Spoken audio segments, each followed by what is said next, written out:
Thanks for listening to the Family Bible Journey podcast, where we are leaving the legacy of faith by journaling through the Bible.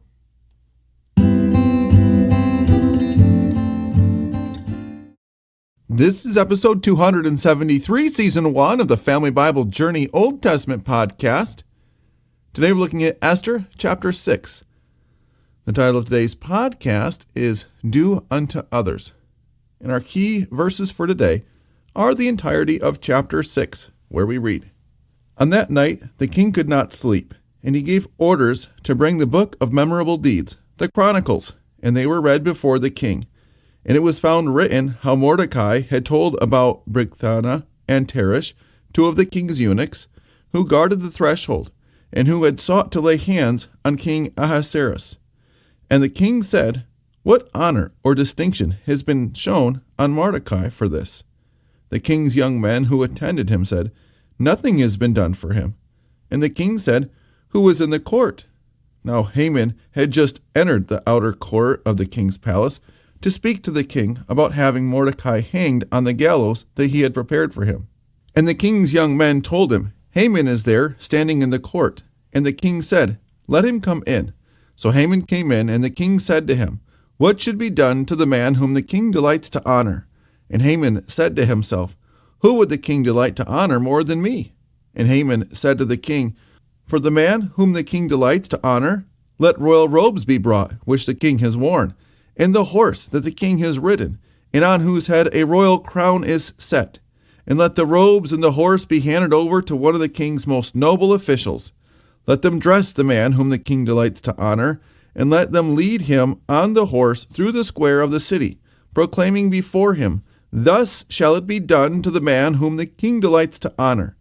Then the king said to Haman, Hurry, take the robes and the horse, as you have said, and do so to Mordecai the Jew, who sits at the king's gate. Leave out nothing that you have mentioned. So Haman took the robes and the horse, and he dressed Mordecai, and led him through the square of the city, proclaiming before him, Thus shall it be done to the man whom the king delights to honor. Then Mordecai returned to the king's gate. But Haman hurried to his house, mourning and with his head covered. And Haman told his wife Zeresh and all his friends everything that had happened to him. Then his wise men and his wife Zeresh said to him, If Mordecai, before whom you have begun to fall, is of the Jewish people, you will not overcome him, but will surely fall before him. While they were yet talking with him, the king's eunuchs arrived and hurried to bring Haman to the feast that Esther had prepared. This is the word of the Lord. Here in chapter 6 of Esther, we see a tremendous turn of events brought about as Haman, who has done everything in his power to kill Mordecai and exterminate the Jews, is forced against his best interest, and as if this is a nightmare that he has to live out, he is forced to pay Mordecai, his mortal enemy, all of the honor that he wished to receive himself from the king. And in this turn of events, we can certainly see that God has a sense of humor. It was just the day before that Haman was bragging to his wife and all of his friends about he was the only one besides the king who was invited to Esther's dinner. And the king, after this lavish meal with his most trusted advisor Haman and his beloved and beautiful wife Esther, goes back to his own place, to his own palace, and he is unable to sleep. And having read the historical accounts of his reign, he is reminded of the good that Mordecai had done to him in sparing his life from those two assassins that we read about in chapter 6. And he asked the young men what had been done for him. And in this, we see yet another example as to how King Ahasuerus was a lax ruler. He was not a detail guy. He was much more concerned, it seems, in throwing parties and playing the bachelor and having the most beautiful women tend to him than he was actually concerned about running the kingdom, because he is at this point in time entrusted to Haman the entire operation of the nation. Even though Haman, from all that we can see, is a cruel man who is fueled by hatred and greed, King Ahasuerus doesn't care as long as the money is flowing into the coffers and he can throw these 6-month-long parties that we see happening at the beginning of this book. And he is reminded in this reading of the history, not only of Mordecai's friendship and faithfulness, but also that he hadn't done a darn thing to thank the man for saving his life. And this then is where Haman gets asked by the king, what should the king do for the man whom he wishes to honor? And Haman's wonderful plan, laying out all the things that he would love to see the king do for him, is exactly what the king orders him to do for Mordecai the Jew.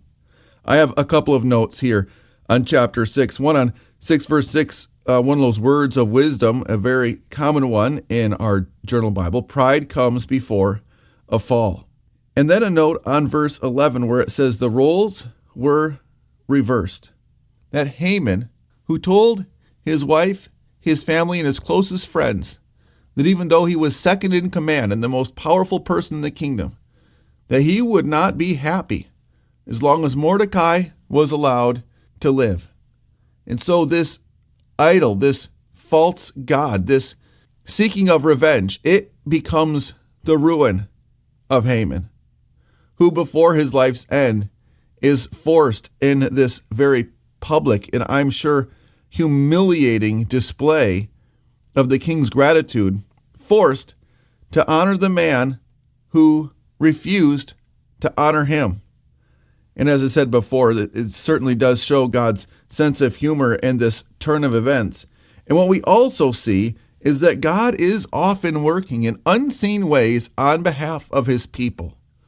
It was undoubtedly a disappointment that Mordecai had not received the honor due him for saving the king's life, but God's timing is always better than our timing. And here, in this chapter, in the midst of his people's plight, and they're facing extermination at the hands of Haman and their enemies, Mordecai is lifted up and exalted by the very one who has issued the declaration of extermination for the entire Jewish people throughout Persia.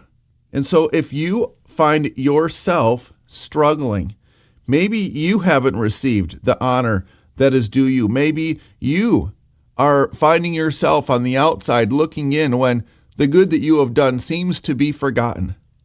I want to encourage you to take strength and comfort from this story, because here we get to see how it was that God was working in unseen ways and in his own timing to honor the man Mordecai, who is known throughout this story to be a man of integrity and a man of faith, a man who is wise and shrewd in his dealings and always seeks the advantage of the people that he serves. He is a good guy.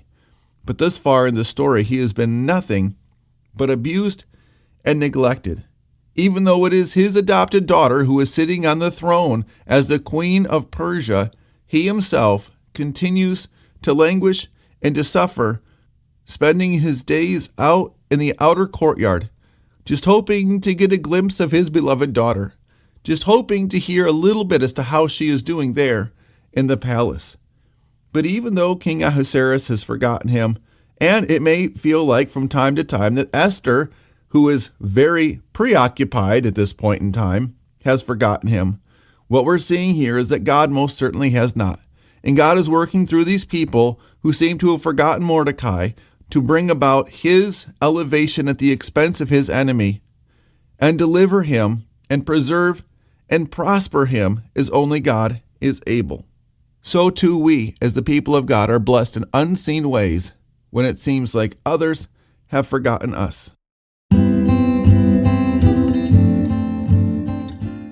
Thank you for listening to the podcast, and a special thank you to all whose financial contributions make this ministry work.